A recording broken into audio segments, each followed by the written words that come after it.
What are the benefits of not stalking your divine masculine? So, there are many benefits to not following your divine masculine on social media. You may otherwise be connected, but if you choose to not open their profile or log in to check what they're up to, there are great benefits for you on the journey. The first benefit is that it will pull you out of the 3D matrix grid in which you are locked, because you believe what you see is real and it feeds, into your separation consciousness. So this is very easy to come out of when you are not stalking your divine masculine, to come out of the 3D matrix grid, because as it is, what you see is not real. The second thing is that it helps you stabilize and balance your energies. So you're going about your day calmly, but then suddenly your ego will create this urge of missing your divine masculine, and you will go and stalk them on social media, and you will start to fixate on them and look at what they're up to, send a lot of low vibrational insecure thoughts into the connection on their way, and they feel this, and this creates and further strengthens your push and pull dynamic, because now you're pushing in their direction. You are sending that missing energy very directly based on what they are doing on social media, and they will automatically then pull away and start to run. So, the benefit of not stalking is that you give your running and chasing dynamic a break.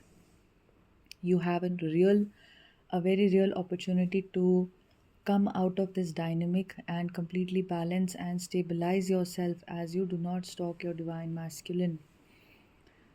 A third thing is, which is something that I also already spoke of in the first point, but it promotes union consciousness. See, you watch all of these videos, you listen to all the wisdom about twin flames, and you know that you have to focus on yourself, you have to love yourself. And the more you go into deeper self love, the more you heal yourself, you will automatically start to feel the connection of your divine masculine. What is preventing you from feeling your connection is your ego. And as the ego dissolves into your self love, you can start to feel the connection in various areas of your life. All right. When that starts to happen for you, a very interesting shift that happens is that you start to know that you are in union consciousness, that you are bound to get united with your twin flame.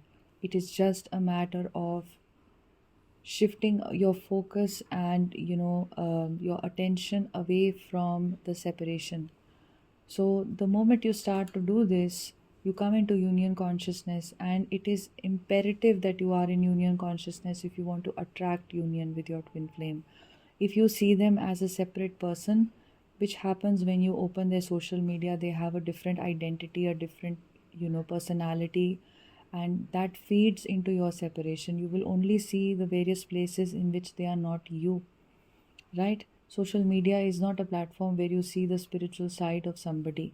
You only and only largely will see the physical side of somebody, their egoic side, what they are sharing, what they are writing about, what they are posting, their opinions, or their pictures, or what they are doing.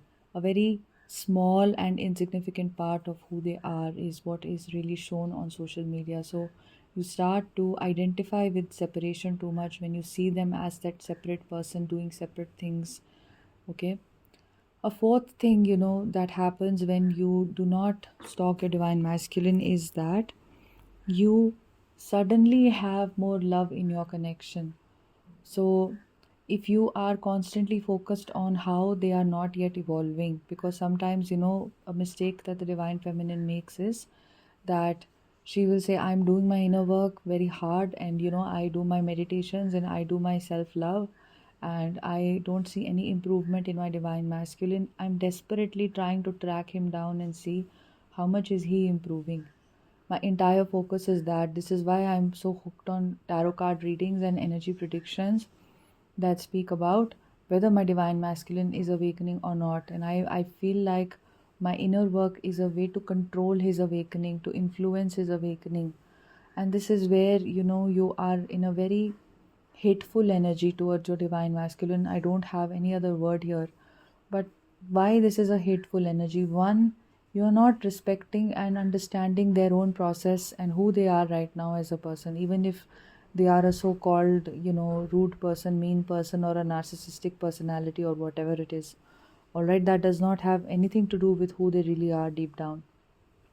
So this way, when you are constantly judging them by going onto their social media and assessing their social behavior, you are sending a lot of hatred into your connection, negativity into your connection, which will multiply obviously from their end, because you're perfect mirrors. So you will start to, think that God, they aren't doing anything. They are still stuck in that karmic partner. They are still stalking all these women, and all these other people are still, commenting on what they are doing. So they are still involving themselves with all of this. So this is all a very spiteful energy, as you can tell. The mental thoughts, that if you will really be in a state of observership, you will notice that these are the mental thoughts you have when you stalk them. So this judgment that you're throwing their way is essentially spiteful and negative, and that leads to more hatred, in your connection.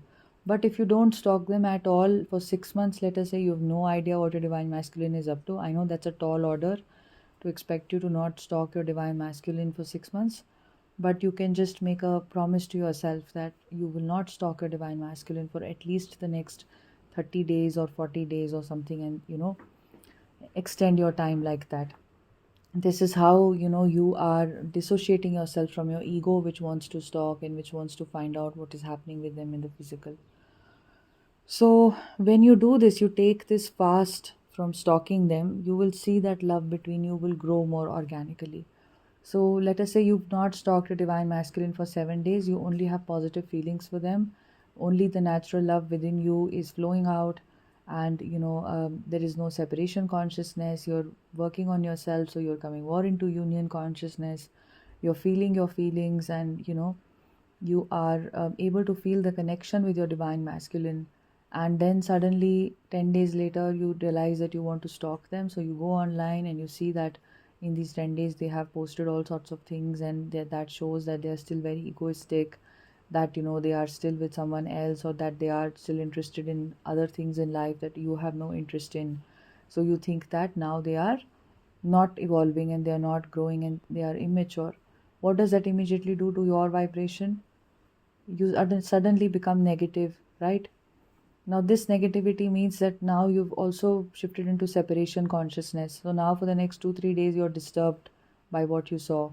Then again, 3 days later, you will pick yourself up, all right, and you will start to become more and more into, because it's the journey is such that it will pull you back. Again, you will start thinking of your twin flame. Again, you will resume, your inner work or whatever it is that you do, and again, you will try to, bring balance to yourself. Again you will stalk them, again you will get triggered, again you will continue the same cycle, then again the same amount of disturbance, right? Now this will continue on and on and on and on. So basically you take 2 steps forward and you take 3 steps backward, quite literally. And this is why there is no progress, or for long periods of time you can be in an energy of great stagnation on your journey. So, an important way to come out of this stagnation is to not stalk your twin flame, not give them that spiteful energy, one, and B, to not push that dynamic, because you both are energetically connected. Everything in life is energetically connected with each other, but especially twin flames, they are more energetically connected than any other connection.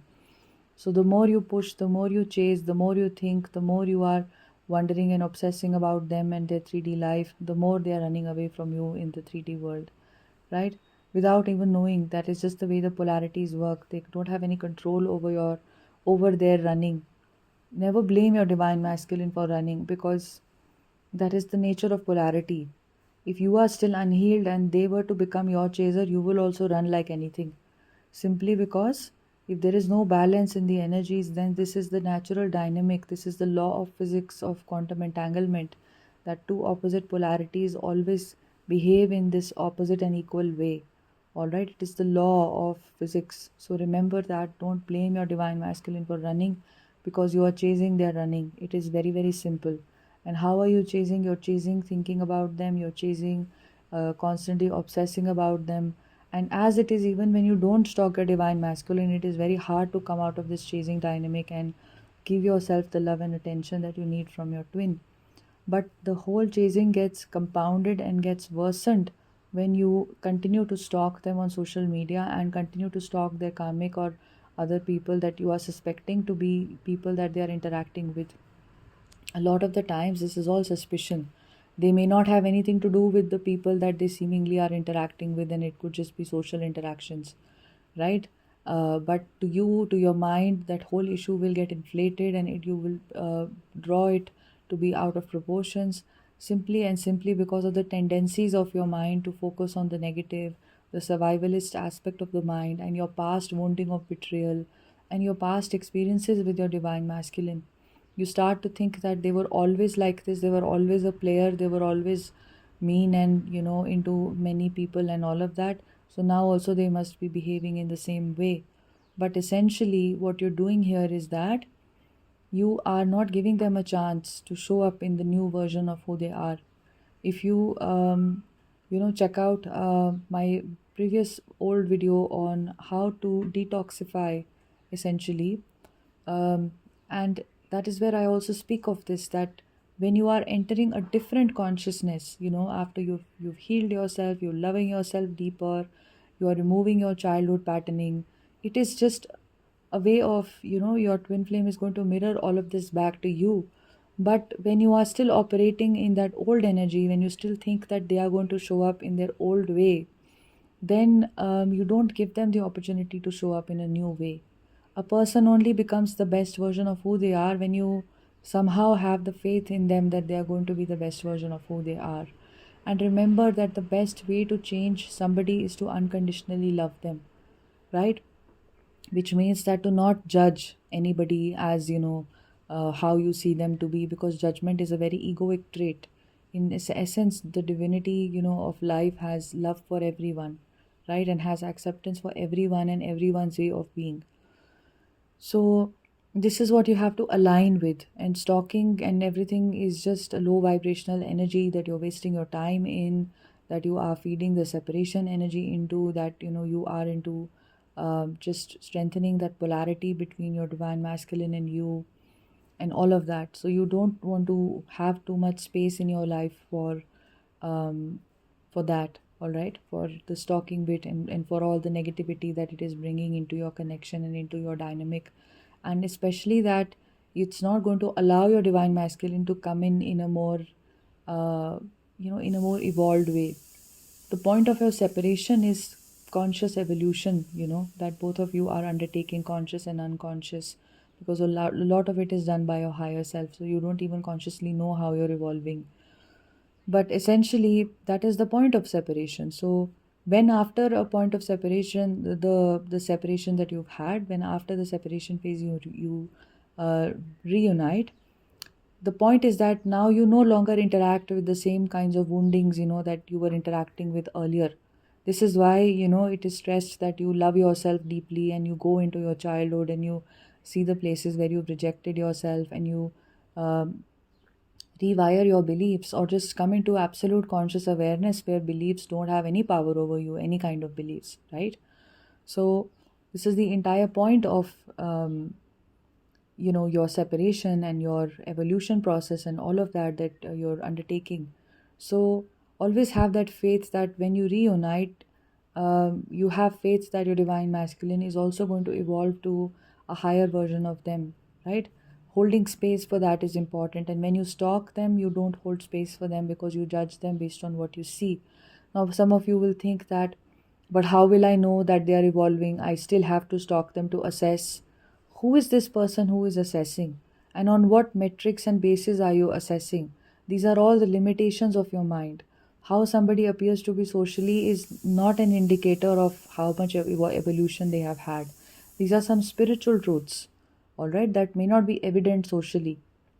Okay, so do not go into and fall into these traps. These are all traps of your ego, Anywhere where you hold any spite, any hatred, any anger, any jealousy, any negativity, any kind of pain, or any kind of judgment for your divine masculine or other people in your life right now, that is all work for you to do right now.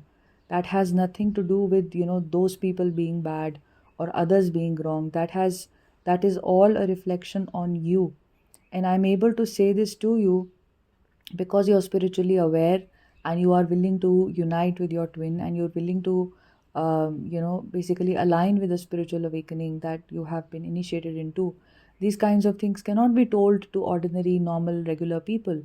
Regularly, if I go around telling people that you are creating your own reality all the time, and you are don't blame other people, or even if somebody did this to you, it's your karma, it must have come from a different life, or it would have come from something, or learn from it and be responsible for it, they will just run away from me, or they will not accept this at all. Not everybody is ready to take responsibility for their life. All right. So, this is the place you are being pushed into. So, just take that responsibility. The earlier you do it, the better it is, because this is a spiritual truth. This is why we are able to speak of so many laws of spirituality here and there that normally we are not able to, speak of in public forums, or we are not able to disclose. Even you can't even speak of karma and past life incarnations and lunar cycles and astrological influences or solstices and how they impact you. Today, the normal thinking, westernized kind of a mindset, which everybody is operating under around the entire world, it's not confined to any region or culture or anything. It doesn't allow such discussions. But you are in some ways spiritually awakening, and now you are ushering in, a new era, right? And a very important part of that new era is to take responsibility for your life, for how you are, to not feel helpless. And stalking, of course, is a helplessness mentality. You're just feeling helpless to what your divine masculine is doing, seemingly is hurting you and seemingly is living his life in a certain way. All right. So this is just how you are hurting yourself, and you are giving your power away as well, and you don't want to do that. So the last point here, which comes from this directly, will be that when you don't stalk your divine masculine, you stay in your power. And what is the point of your spiritual awakening? Your spiritual awakening is about coming into your power. It's nothing else. It's about owning that power that you gave away to society, to culture, to your parents, to people at large. That power that you thought that you did not have over your life, that who you truly are is now coming out into the world, and you have to fearlessly step into that, right? Somewhere, a lot of you, many of you, I think all of you, perhaps in some way, are going to be leaders in your own community, in your own society. And that means that that onus is rightly going to come on you, because you would have rightly evolved to a certain point where automatically you will have greater clarity than most people around you to see things in a certain way, right? So now many people will listen to you, many people will value your judgment and value your guidance. So it is very important, all the more important for you to value yourself, to come into your power, in the way you're coming. Feel very proud of yourself that you have been going through this process. Of course, this has nothing to do with your ego, but your soul has awakened. But allow your ego to just take a back seat, basically, right? That is what is really making you a leader, right? An egoistic person is not a good leader, because they are very small minded, they're not able to see beyond the smallness. But as a spiritual leader, or as a leader of life, or living life more consciously, that you are becoming, you are now entering that era of um, taking responsibility, of having more clarity for everyone. You can see through everybody's situations and offer them clarity, right? This is where you're headed. So, definitely, stalking is something that is not going to allow you to go into that direction, right? It is going to keep you pulled back. And it is a very lucrative, very attractive, very addictive thing to do. And there lies the challenge to overcome this addiction, okay? So, this is all I wanted to speak about today. So, one last tip about how to not stalk is important. I would say that whenever you have the urge to stalk, that means you have an urge to connect with your divine masculine in some ways. So, you can telepathically connect with them if the urge is very, very strong. You must absolutely telepathically connect and feel, that connection with them. Secondly, if it is something that you require in that moment, maybe you need attention right now. Your inner self needs some love, some validation, some acknowledgement, or there are certain emotions that you're grappling with right now, some lack or something that you're feeling. So it is an incredible opportunity to check in with, that inner self part of you, and check what you really need in that moment and give that to yourself. Okay, so these two things are going to help you in that moment when you're about to stalk your DM. So this is all I wanted to speak about, guys. Have a beautiful, wonderful day. And if you feel guided to book a one-on-one session, my email address is imacompletelife@gmail.com. I'm slightly behind schedule because I had taken a few weeks off here, and I'm going to, restart the one-on-one sessions. And you can just write to me and inquire about that. And I'll see you soon. Bye bye.